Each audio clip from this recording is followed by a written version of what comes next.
Hey folks, in this video we're going to teach you how you can get your dog, regardless of age, breed, or issue, to walk perfectly on a leash in as little as 10 minutes. Let's get it.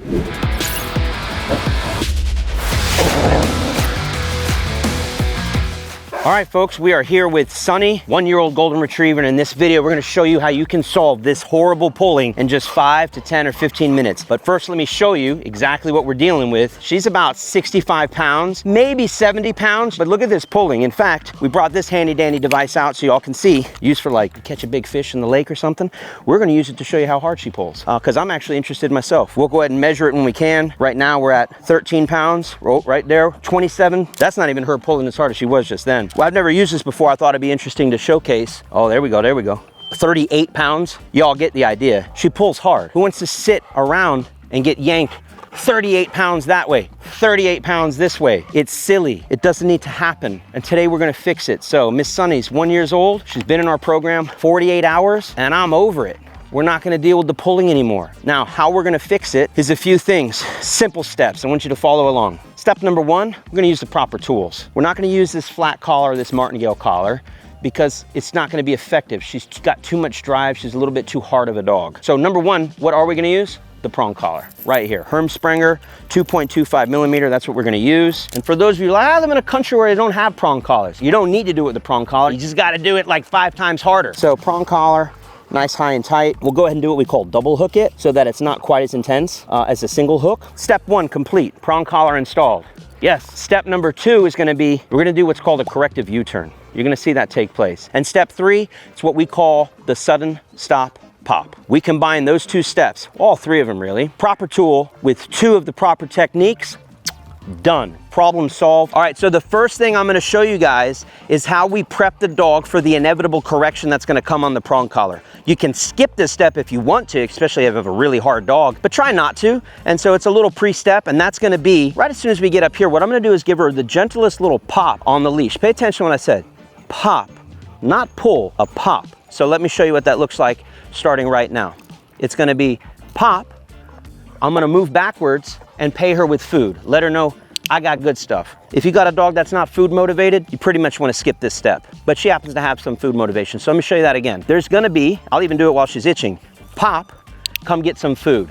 The pop is not a death sentence. I'm not mad at you. It just means you should probably turn around and come get some food. Once again, she's out in front, little pop that says, hey, come on back and get to me. We're ready. So start rolling. Here's gonna be a U-turn correction. The idea behind the U-turn correction is when she's out front not paying attention to me, I'm gonna turn and go the other way. I'm not mad at her. It's nothing personal. I'm not gonna whisper anything into her ear. I'm sure as hell not gonna say the word heel. I'm simply gonna turn and go the other way. Now, it's a very important thing. See how tight the leash is? Can't do a corrective U-turn from a tight leash. There has to be some slack. So before I U-turn, I'm gonna sneak up on her, get some slack, and bust a U-turn. Make note, who's she paying attention to? Not me. We're gonna fix that now.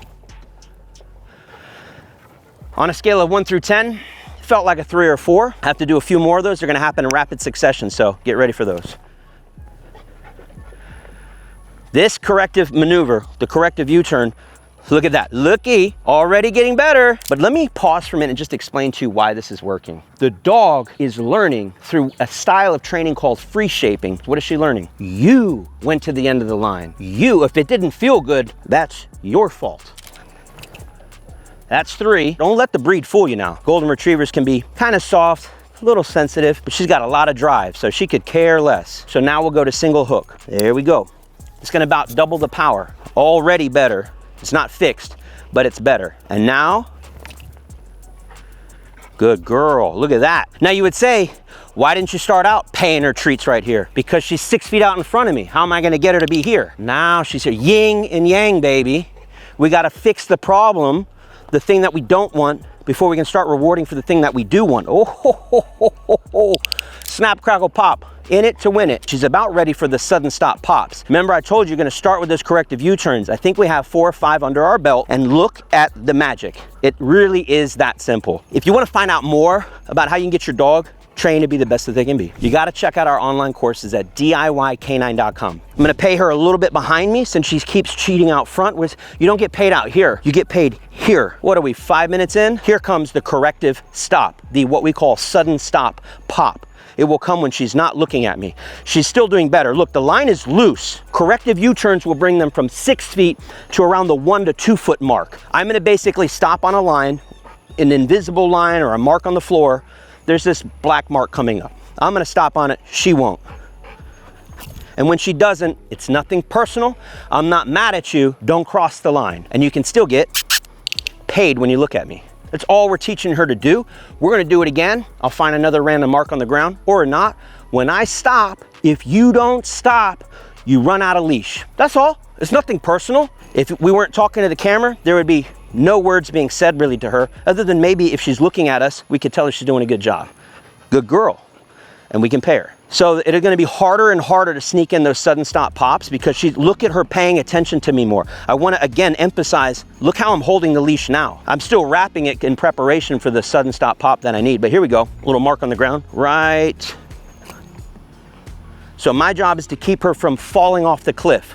In fact, stay there, I'll do one right here. Maybe you can see this line in the middle of the road. I'll try to time it there, it depends. If she's looking at me, we don't do a sudden stop pop. If she's not looking at me, we squeeze it in. Look who's paying attention. No pop needed. We'll try that again. I'll keep circling around. Gonna happen up here again. And she passes the line, she gets a little pop. But she still gets paid because look where she ended up. On a scale of 1 through 10, she's a harder dog. She's getting about a 3 or a 4. That doesn't mean your dog needs a 3 or a 4. Your dog might need a 1. Your dog might need an 8. It all depends. A lot on the breed, a lot on the size, a lot on the temperament. $5, she does a better job stopping this time, meaning I don't think I'm gonna need to use it because she should be paying more attention to me. Remember I told you about walking behind me at some point?